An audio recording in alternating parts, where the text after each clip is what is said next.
하나님 말씀입니다. 마태복음 7장 24절에서 27절 말씀까지 보겠습니다. 마태복음 7장 24절에서 27절 말씀 다 같이 한 목소리로 함께, 길지 않기 때문에 함께 봉독하면 좋겠습니다. 시작. 그러므로 누구든지 나의 이 말을 듣고 행하는 자는 그 집을 반석 위에 지은 지혜로운 사람 같으니 비가 내리고 창수가 나고 바람이 불어 그 집에 부딪히되 무너지지 아니하나니 이는 주추를 반석 위에 놓은 까닭이요 나의 이 말을 듣고 행하지 아니하는 자는 그 집을 모래 위에 지은 어리석은 사람 같으리니 비가 내리고 창수가 나고 바람이 불어 그 집에 부딪히매 무너져 그 무너짐이 심하니라. 할렐루야. 저와 여러분은 이 땅에 속한 자들이 아니라 하늘에 속한 자들입니다. 그래서 우리가 찬양한 것처럼 저 높은 곳을 향하여 날마다 나아갑니다. 우리가 그렇게 찬양할 수 있는 것입니다. 우리가 가는 천국길에 또 본향을 향해 가는 그 길에 이 예배는 한 여정에 불과합니다. 그렇지만 이 예배를 통해 우리가 주님을 다시 만나고 또 주님과 동행함을 우리가 확인하고 또 이 예배를 통해서 우리가 하늘의 은혜와 능력을 덧입는다면 우리가 천국 길을 끝까지 잘 완주할 수 있는 그런 축복이 있을 것입니다. 오늘 이 예배에 하나님 임재하시고 계신데 여러분 그 하나님을 말씀을 통해 찬양을 통해 또 여러분이 사모함을 통해 만나는 축복이 있기를 주의 이름으로 축원합니다. 훌륭한 신학자였고 목회자였던 윌리엄 버클레이가 이런 이야기를 했습니다. 우리 인생은 건축하는 것과 매우 유사한 점이 있다 그랬습니다. 무슨 얘기냐면 우리 인생은 누구든지 완성된 인생으로 이 땅에 주어진 것이 아니라 재료가 주어지는 것이다. 그래서 우리 각 사람에게 재능이나 은사나 믿음을 주시고 하나님이 창조한 아름다운 세계를 주시고 그리고 우리에게 이웃들을 주시고 그리고 여러 가지 환경들을 주셔서 우리의 인생을 완성된 인생으로 만들어 가게끔 하셨다 그렇게 말했습니다. 그렇습니다. 누구든지 태어나면서부터 완성된 인생을 살지 않습니다. 하나님께 주신 모든 재료와 환경들을 통해서 가장 멋지고 가장 아름다운 인생이 되도록 그렇게 각자가 지어가는 것입니다. 그런데 모든 사람들이 인생을 잘 완성해 가지 못합니다. 도중에 무너지고 도중에 인생을 포기하고 자기가 지어가야 할 인생을 무너뜨리는 그런 사람들이 있는 것을 보게 되어지는 것입니다.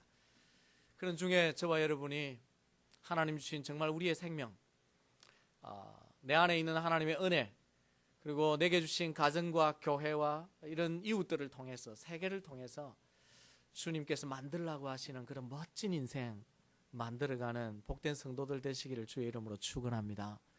신앙도 마찬가지입니다.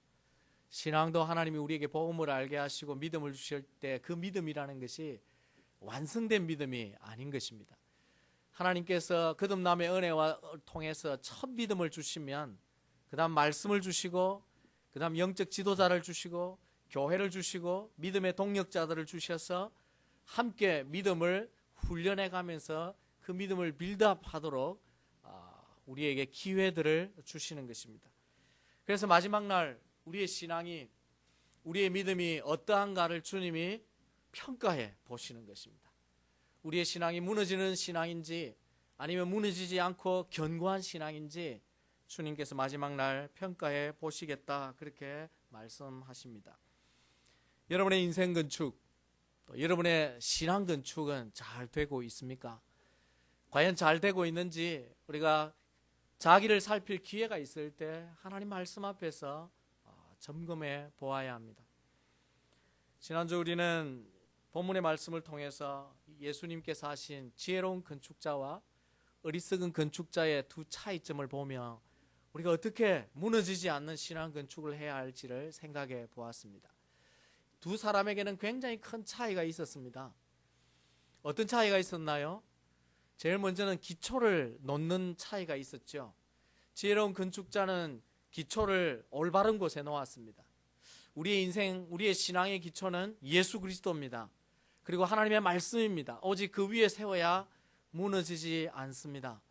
그런데 어리석은 건축자는 자기 판단, 자기 생각, 그리고 모래 위에 이 세상의 헛된 가치관 위에 세워가는 것을 우리가 보았습니다. 기초를 세우는 것만 다를 뿐만 아니라 집을 짓는 과정도 달랐어요. 지혜로운 건축자는 오랜 시간이 걸리고 많은 수고를 들여서 주추를 놓기 위해 땅을 깊이 파고 애를 씁니다. 올바른 공정과 올바른 건축이 되기 위해서 시간이 걸리지만 바른 방법으로 말씀을 따라 훈련하고 그렇게 집을 또 신앙을 건축해 갑니다. 그런데 어리석은 건축자는 그 수고를 기뻐하지 않습니다. 편하고 쉽게 당장 외형적으로 나타나는 결과만을 쫓아 사는 자들이라고 했었습니다. 오늘 본문에 보면 그뿐 아니라 또 다른 차이들이 있는데 두 사람 사이에 무슨 차이가 있는가 하면 미래를 보는 안목이 달라요. 집을 지으면서 한 사람은 먼 장래를 영원까지 내다보는 안목이 있는가 하면 어리석은 건축자는 당장 눈앞에 있는 이익과 편리만을 보는 아주 근시안적인 안목을 가진 차이가 있습니다.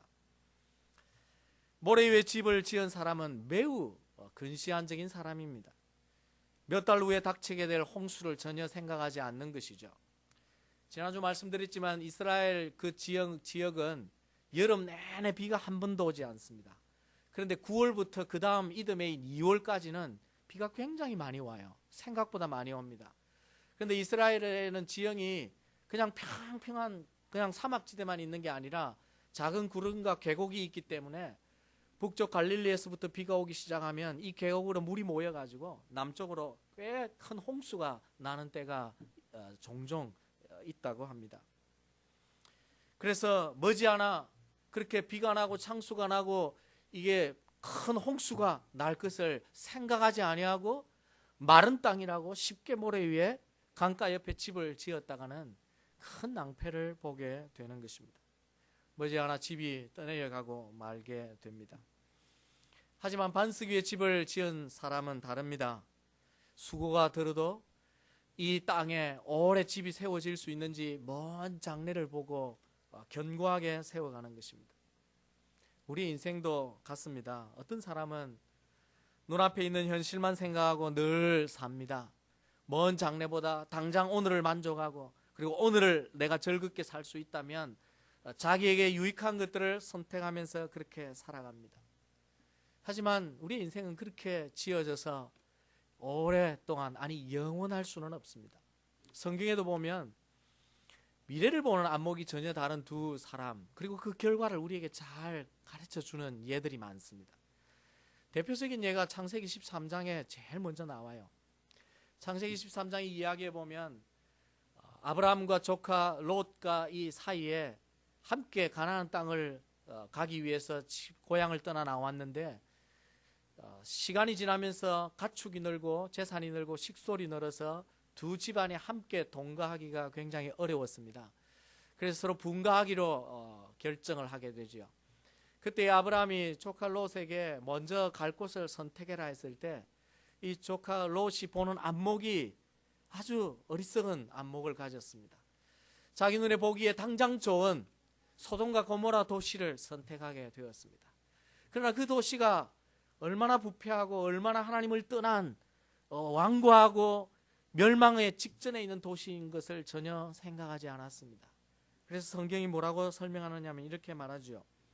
창세기 13장 10절에 보니까 온 땅에 물이 넉넉하고 여호와께서 소돔과 고모라를 심판하시기 전이므로 여호와의 동산 같고 애굽 땅과 같았더라.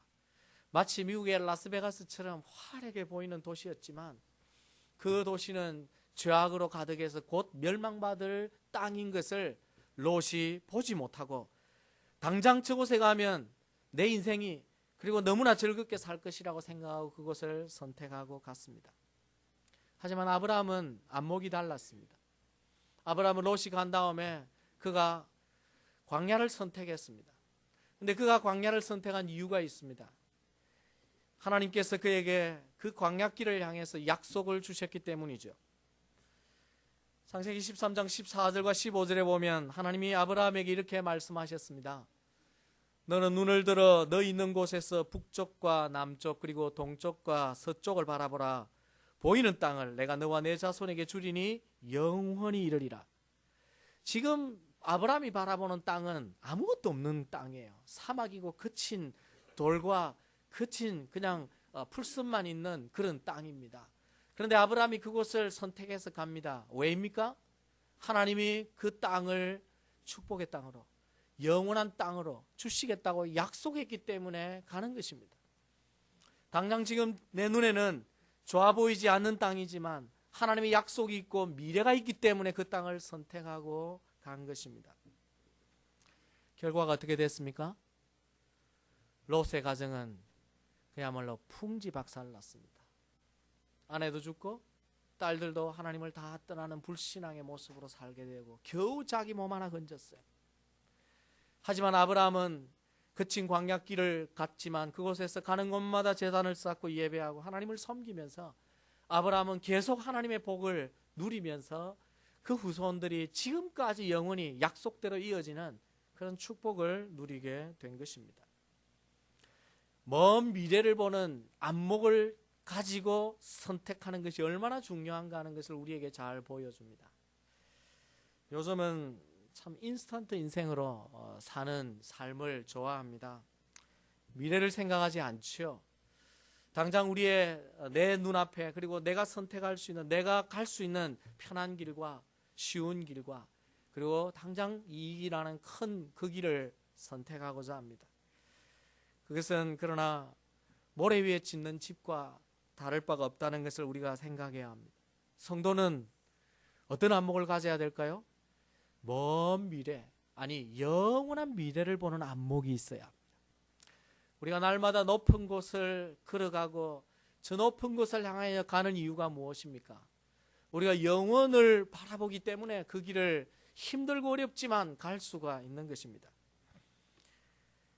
당장 손해 보이는 것 같아도 하나님의 약속이 있기 때문에 그 길이 좁아 보여도 그 길이 하나님의 약속의 길이기 때문에 그리고 하나님의 말씀하신 길이기 때문에 그 길을 선택한다면 결코 그 장래가 잘못되지 않을 것이며 쉽게 무너지지 않는 인생을 살 수가 있게 됩니다.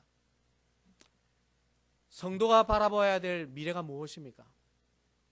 성경이 말씀하고 있는 모든 것이 있지만 두 가지로 요약해 드릴 수 있습니다. 저와 여러분이 여러분의 인생과 여러분의 신앙에 있어서 멀리 바라봐야 될 미래의 안목이 무엇일까요? 그것의 첫 번째는 주님이 우리에게 주실 최종 평가입니다. 여러분이 날마다 살 때 그걸 생각하셔야 돼요.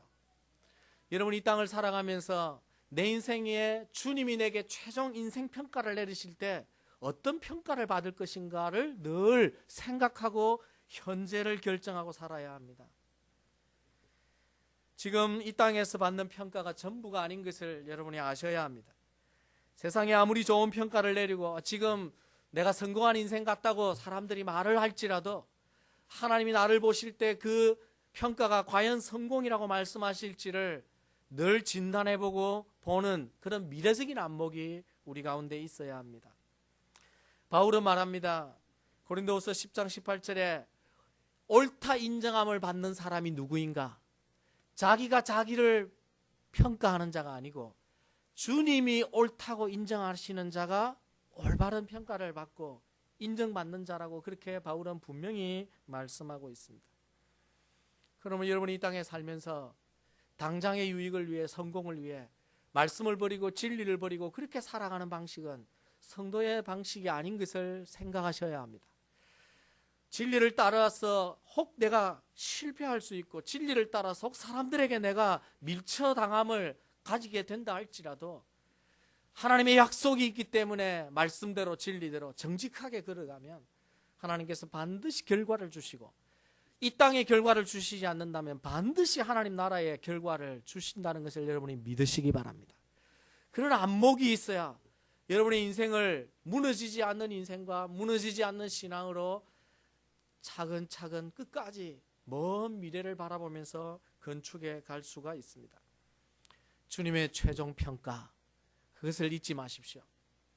우리가 반드시 보아야 할 미래가 무엇일까요? 생각해야 될 미래가, 그것은 영원한 하나님의 나라입니다. 사람들은 다 이 땅에서 어떻게 인생이 마감될까에 관심이 많습니다.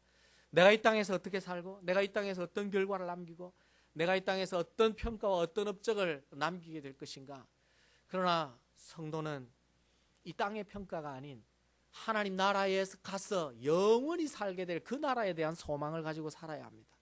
이 세상의 소망이 아닌 천국에 대한 소망을 가지고 사는 것이 성도가 보아야 할 먼 미래라는 것입니다.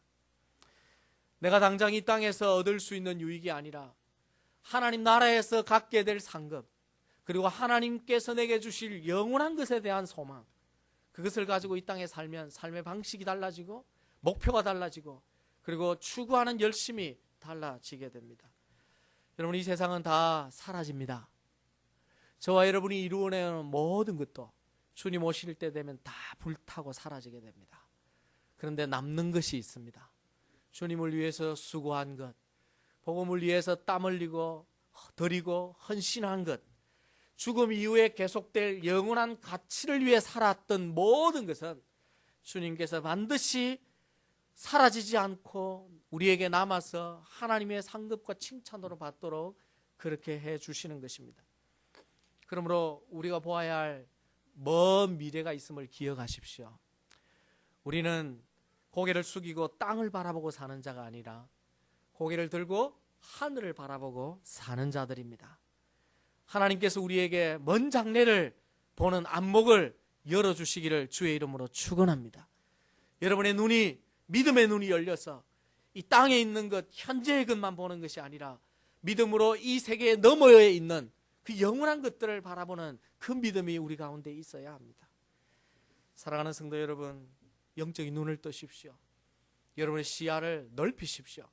성령께서 보이지 않는 것들을 보는 것이 믿음인데, 그 믿음을 가질 수 있도록 성령께서 여러분의 믿음의 눈을 넓게 여셔서 지금부터도 천국을 바라보고 영혼을 바라보고 주님이 내게 주실 최종 평가를 바라보면서 인생 건축과 믿음의 건축, 신앙 건축을 지혜롭게 잘 해가는 복된 성도들 다 되시기를 주의 이름으로 축원합니다.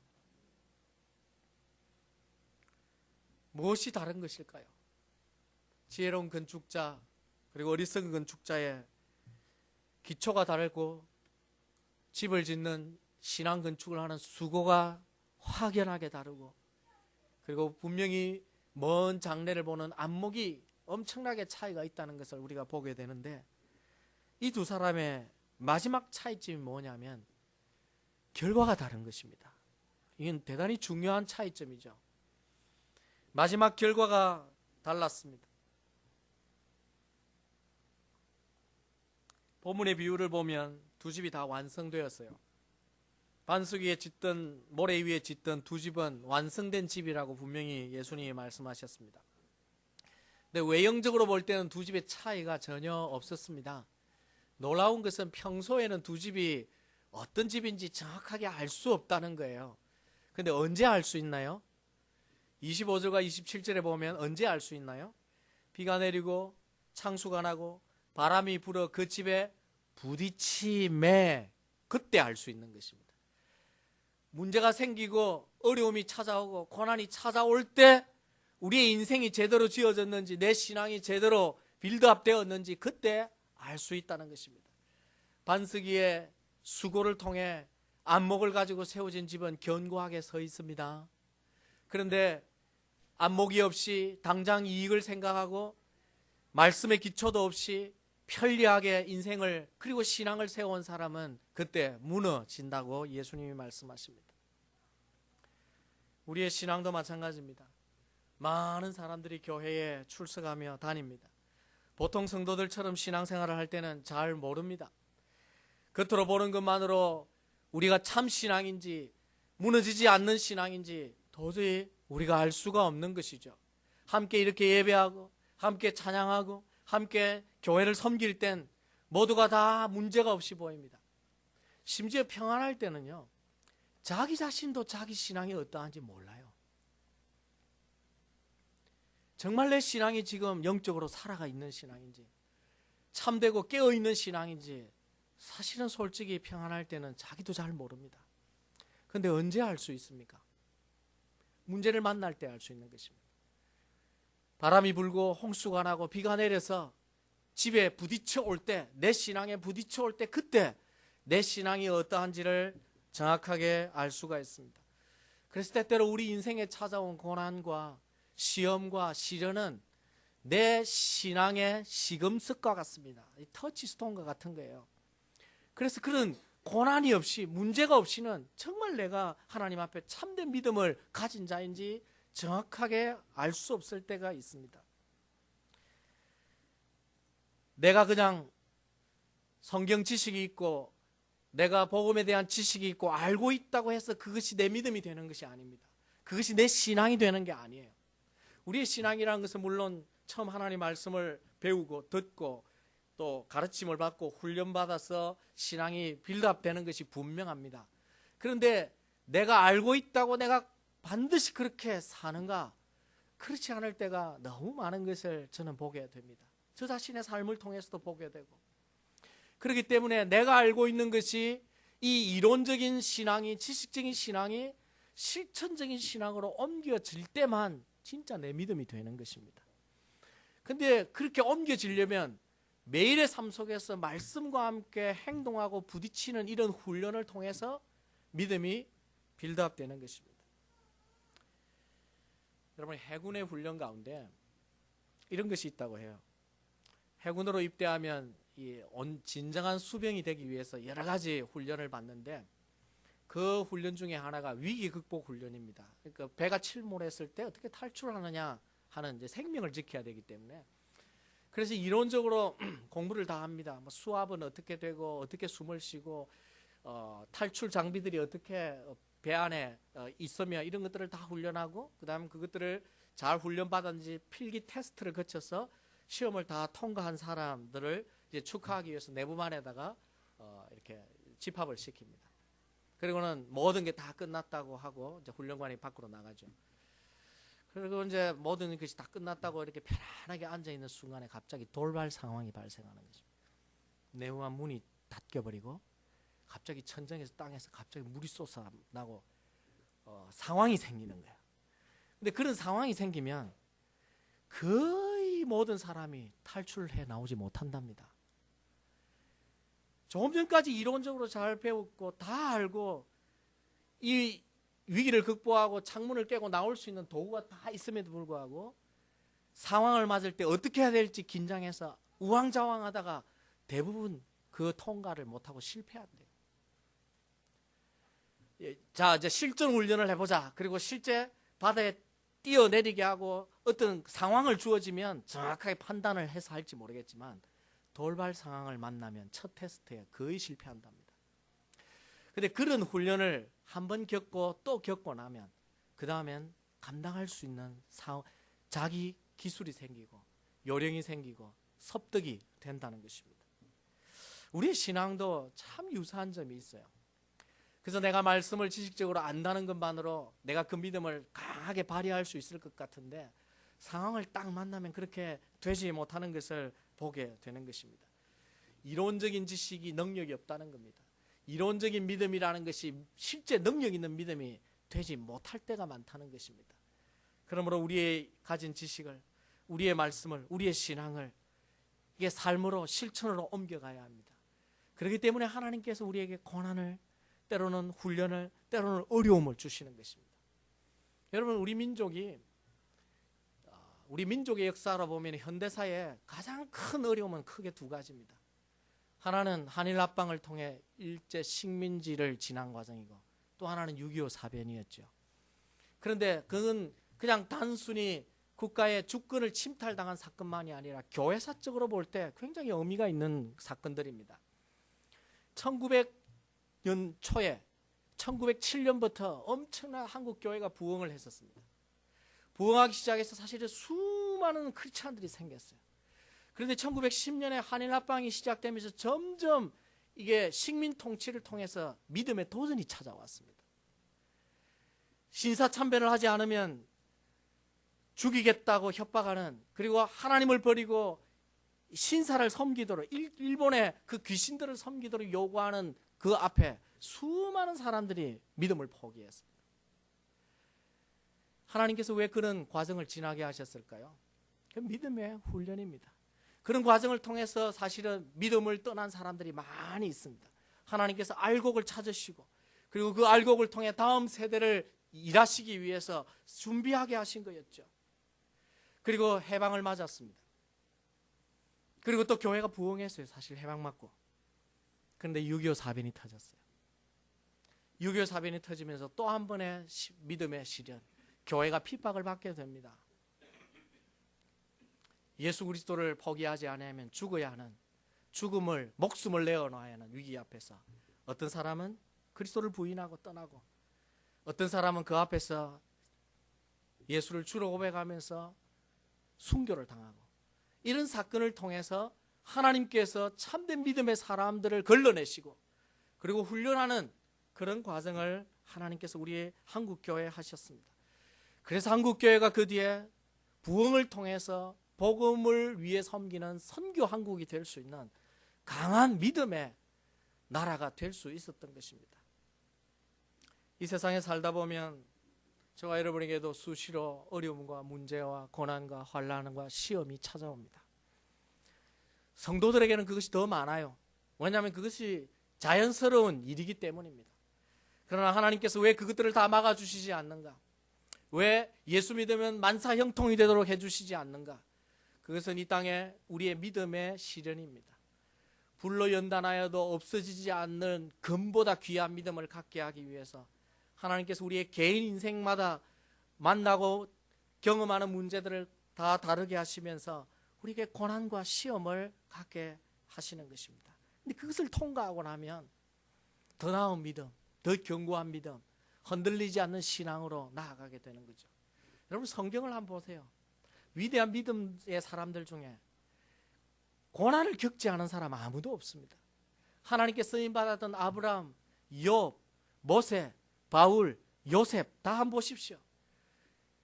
말로 다 할 수 없는 고난과 위기와 아무것도 없는 광야 속에서 믿음으로 전진해야 되는 훈련들을 이들은 끊임없이 받으면서 위대한 믿음의 사람이 된 것입니다. 저는 최근에 이런 성경에 있는 위대한 믿음의 인물들을 담고 싶은데, 그들의 믿음과 나 자신의 믿음을 비교해 보면 나의 믿음이 얼마나 부족한 부분이 많은가, 곳곳에 부족한 점이 있다는 것을 깨닫고 하나님 앞에 참 엎드리게 됩니다. 언제부터 간절히 기도하던 제목 중에 하나가 하나님 제게 온전한 믿음을 주십시오. 여러분 목사가 온전한 믿음을 달라고 기도하는 것이 이상하게 여겨집니까? 목사라는 직분을 가지고 있다고 해서 다 믿음이 온전할까요? 천만입니다. 온전한 믿음이 얼마나 위대한 믿음인지 저는 말씀을 볼 때마다 깨닫게 됩니다. 그리고 나 자신이 얼마나 아직도 믿음이 연약한지 하나님 앞에 고개를 숙일 수밖에 없게 돼요. 시련을 만날 때 내 믿음이 더 강해진다는 것 때문에 그 시련을 더 잘 견딜 수 있고 인내할 수 있고, 하나님께서 위대한 사람들을 쓰시면서 다 고난을 통과하게 하셨듯이 나에게도 고난을 통과하게 하시면서 하나님이 준비하신다는 것을 바라보면서 어려움들을 더 기쁨으로 감당할 수 있게 되는 은혜가 있는 것을 보게 됩니다. 뿐만 아니라 그런 생각도 한 번씩 해보죠. 그럴 일이 제 생에는 없을 거라고 생각은 하지만 조금 전에 말씀드린 것처럼 만약에 순교의 현장이 내게 다가오면 어떻게 할까? 한일 합방 이후 식민 통치와 6.25 사변을 통해 우리 선배들이 신앙의 테스트를 받을 때 총을 머리에 대고 너 예수를 주로 고백할래? 아니면 예수를 버리고 우리가 믿는 이 공산당에 함께 들어와서 좋은 나라를 만들어 볼래? 결정을 해야 되는 상황 속에 나는 주를 포기할 수 없다고 말하고 그 총구에 내 목숨을 내어놓을 수 있을까? 주기철 목사님처럼 주를 부인하지 않고 못 박힌 널판지를 지나면서 그 길을 걸어갈 수 있을까? 토마스 선교사님처럼 성경 하나를 전달하고 복음을 전하기 위해서 과감하게 창에 찔려 죽을 수 있을까 생각을 해봅니다. 근데 생각을 해볼 때는 나도 그런 믿음을 가질 수 있는 것 같이 보여요. 그런데 또 한편으로 생각해 보면 과연 그 현장이 내게 다가올 때 그럴 수 있을지 두려운 마음도 있습니다. 그래서 깨닫는 게 뭐냐면 준비되어야 된다는 거예요. 순교하는 믿음이라는 게 그냥 주어지는 게 아닙니다. 준비되지 않으면 발휘되지가 않습니다. 갑작스런 죽음의 상황과 위협이, 신앙의 위협이 찾아올 때 내가 교회 잘 다니고 평상시처럼 생활했으니까 그럴 수 있을 거라고 생각하지만 순교를 각오하는 신앙으로 준비되지 않으면 그 자리에 결코 승리자가 될 수 없을지도 모른다는 것을 우리가 생각해 보게 됩니다. 정말 중요한 것은 마지막에 좋은 결과를 갖기 위해서 하나님 앞에 지금부터 우리의 신앙 건축을 위해 수고하고 노력하며 최선을 다해 올바른 믿음을 세워가야 한다는 것입니다. 사랑하는 성도 여러분, 여러분은 어떠한 것 같습니까? 지금 이대로 신앙생활을 하면 마지막 주님의 최종 평가나 지금 고난이 좀 오고 어려움이 오는 것은 문제가 없어요. 내 믿음을 그저 한번 테스트해보는 정도의 수준이라면 괜찮습니다. 그런데 정말 마지막 환난을 맞았을 때 이게 마지막 나의 테스트라고 생각할 때 그때 내 신앙이 무너지면 다시는 기회가 없기 때문입니다.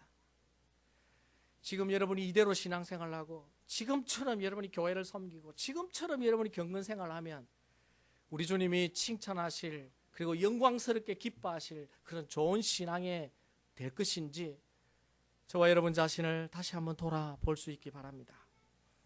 고린도전서 3장에 보면 이런 말씀이 있습니다.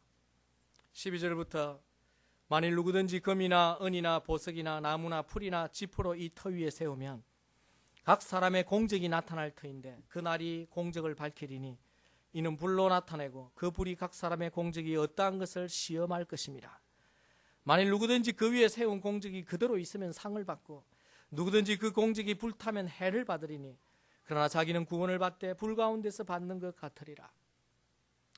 우리의 구원에 관한 문제도 예수님이 말씀하시는 것처럼 기초가 발라서 오랜 수고와 먼 안목을 가지고 잘 세워가지 않으면 결과가 완전히 다른 결과가 나오게 된다고 말씀하시는 것처럼 구원받은 자의 애들에게 있어서도 하나님 나라에 갈 때에 우리가 어떻게 예배하고 어떻게 교회를 섬기고 어떻게 말씀에 순종했냐에 따라서 우리의 공적이 다 다를 것이라고 바울은 말하고 있습니다.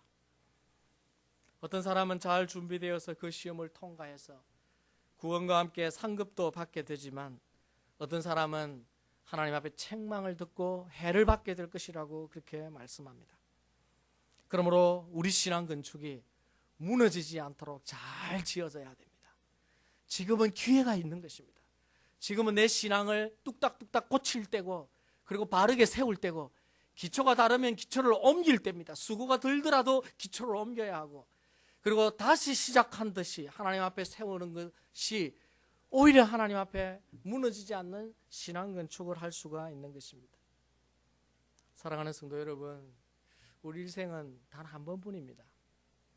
그래서 일생이라 하지 않습니까? 그걸 왜 일생이라 하는가? 이생이 아닌 것은 두 번 사는 삶이 아니기 때문입니다. 부자라고 두 번 사는 것도 아니고 권력자라고 세 번 사는 것도 아닙니다. 우리는 딱 한 번 삽니다. 어제 우리 아이들이 함께 밥을 먹으면서 아빠 참 많이 늙었다는 얘기를 하더라고요. 그래, 아빠 이제 아저씨다. 내가 그래서 할아버지라고는 하진 않았습니다만은 나이가 점점 들어간다는 것이 모두에게는 그것이 결코 유쾌한 일은 아니지 않습니까? 왜 유쾌하지 않느냐 하면 결국 내 생도 마감할 시간이 점점 다가오는구나. 그걸 느끼기 때문인 거죠. 그러고는 다시 산다. 뭐 그런 기회가 있다 그러면 그게 뭐 그렇게 슬픈 일이 되겠습니까만은 그것이 마지막이기 때문에 다시 진지해져서 돌아보는 것입니다. 우리 아이들이 커서 참 이쁘고 좋게 보였지만 그만큼 내가 늙었다는 것이 반대로 슬펐습니다. 그리고 내가 어떻게 살았지? 내가 잘 살아왔을까? 앞으로 어떻게 살아야 하지? 하나님 앞에 또다시 돌아보게 되는 기회가 되더라는 것입니다. 여러분, 한 번뿐인 일생을 잘 지어가십시오. 하나님 앞에 인생에도 성공적인 건축이 될 뿐만 아니라 여러분의 신앙 건축이 성공적으로 되십시오. 물으십시오. 하나님, 내가 거듭난 자가 맞는지, 구원받은 자가 맞는지 하나님께 진지하게 물으십시오. 모태신앙 관계없습니다. 물으십시오. 하나님께서 우리 교회를 향해 말씀하신 것들이 있습니다. 물으라고 하셨습니다. 누구에게가, 어떤 사람에게는 이 복음이 마지막 기회라고 하셨어요. 자신에게 물으십시오. 하나님께 물으시고, 정말 나의 구원이, 나의 신앙이 하나님 앞에 제대로 빌드업되고 있는지 하나님 앞에 더 겸손하게 말씀대로, 하나님 뜻대로 내가 살며 내 인생과 내 신앙 건축을 잘 해가고 있는지 돌아보시고, 여러분이 올바른 예수 그리스도의 기초 위에, 그리고 여러분의 경건 생활을 위해서 어떤 것보다 더 열심히 투자하시고 먼 장래를 보시면서 마지막 결과 우리 모두가 하나님 앞에 칭찬 듣고 아름다운 신앙 건축 때문에 천국으로 입성해서 영광스러운 면류관을 누리는 그런 복된 성도들 다 되시기를 주의 이름으로 축원합니다. 우리 다 같이 한번 기도하시겠습니다. 무너지지 않는 신앙 건축 되도록 우리 하나님 앞에 자기를 성령을 통해서 보고 새롭게 우리의 건축을 해갈 수 있도록 성령이 도와달라고 우리 다 같이 한번 기도하시겠습니다. 하나님 아버지,